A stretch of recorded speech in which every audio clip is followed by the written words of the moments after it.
Hey, it's your boy Okina, and I just woke up. It's about 3 o'clock in the afternoon. I guess that's why I don't get anything done.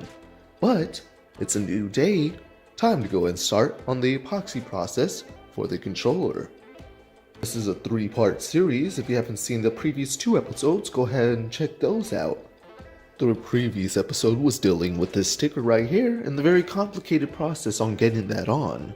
I would really recommend checking it out. So let's go ahead and dive right into it, just like I wish I can dive into my high school sweetheart. Shout out Stephanie, hit me up. And if anyone knows any connections with Redbubble, I would really like to talk to them. I use a lot of stickers for my projects, and it would be nice to have a little sponsor, or maybe them take me out on a little cute date. The epoxy we're going to be using today is the Art and Glow epoxy. It's a casting coating epoxy resin. This is just the epoxy part, or the hardener part. This is the resin part. Comes out totally clear. Don't believe this blue pitch color. The reason I got it is because it does go crystal clear, self-leveling, resist yellowing, which is a really big part.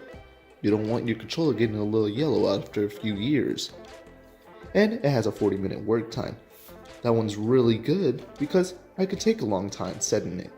Like I said in the previous video, go ahead and check that one out. I went ahead and spent about $130, $125 on that epoxy right there. The more you get at one time, the better it is, the more you save.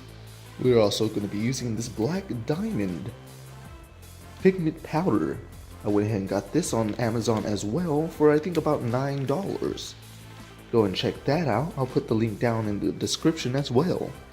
This is a pigment powder that you mix with the epoxy to give it a little speckle. As you've seen in the previous videos, we used a Clear Effects spray paint for the speckle, but I'm going to be using this from now on. What we're going to be using to mix up the epoxy is some clear cups so we can see how much we're mixing up. We're going to be using some smoothie straws for the mixing.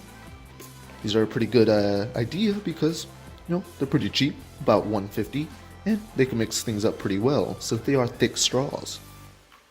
Vinyl disposable gloves leave no evidence. I got these at Walmart for about 98 cents. It's not an absolute necessity, but you will actually want to try to use a heat gun. I got this on Amazon for about 10 bucks. I'll go ahead and try to find it, but I got this a few years back, so I don't know if I can find the link for that.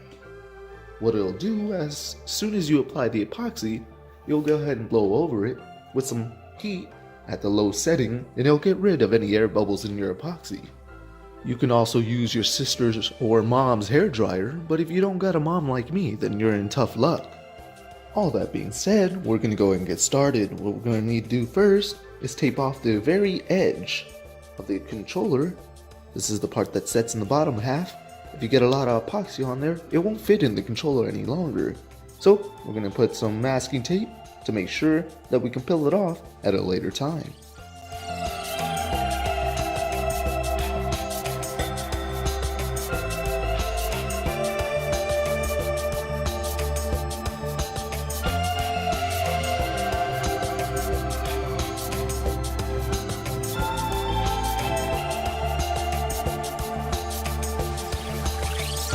We went ahead and masked off the controller. That took about 22 minutes, which is a very time-consuming process, probably the longest process other than putting the sticker on. So be on the lookout for that. What we're going to go ahead and do now is we're going to stir up the epoxy, put the powder in, and then start applying it. You might want to have some lukewarm water so that you can put the cup in there afterwards, and it'll get rid of some more bubbles.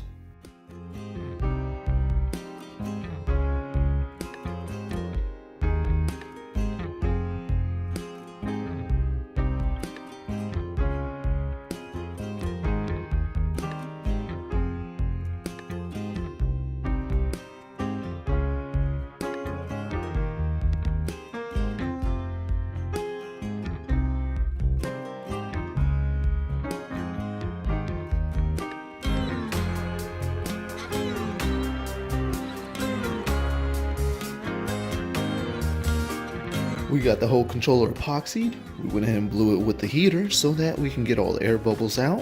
What we're going to go ahead and do now is let it set for about 10 minutes And then we're going to peel off the masking tape on the bottom so the epoxy doesn't dry over that.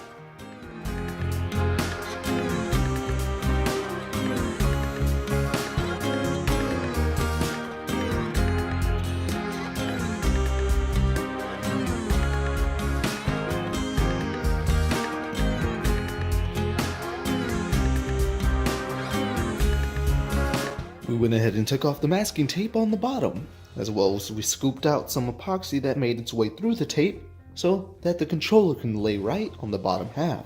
But what we're going to go ahead and do now is we're going to go ahead and cover it up, because that's what the instructions call for. We're going to let that dry for 24 hours. We do got some high spots and some low spots, as you can see right here. What we're going to go ahead and do now is sand it down with our 600 grit sandpaper. Then we're going to go ahead and polish it up after that once we get everything smooth. So you can see here we got some high spots here and some high spots over here on the side. Let's go ahead and get started on that, then we should be finished.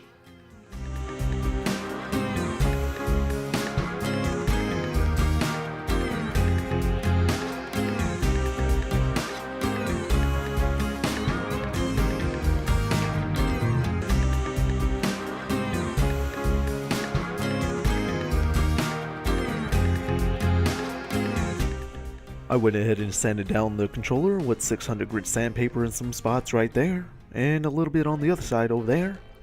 If you haven't seen my other videos where I show you how to give it a nice old spit shine with some polishing compound and rubbing compound, go and check that out.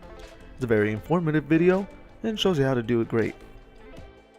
We got the controller all polished up now. As you can see, it looks way better than it did before. There's still some low spots, but that doesn't really matter too much. Looks pretty evened out now. So we're just going to put the controller back together, and that'd be it. The controller is all put back together, and this is the final product. Looks pretty good. Has a nice gloss finish to it. This will last for a few years. I wouldn't recommend this to any beginners, as it was extremely hard to go ahead and get everything prepared and get the whole thing sanded down. If you're not careful, you can actually get the epoxy in the crevices here. The controller won't shut all the way. If you want to see the easier way on how to do this, go and check my previous videos where I do the spray paint version. Again, it's your boy Okina. Thanks for watching.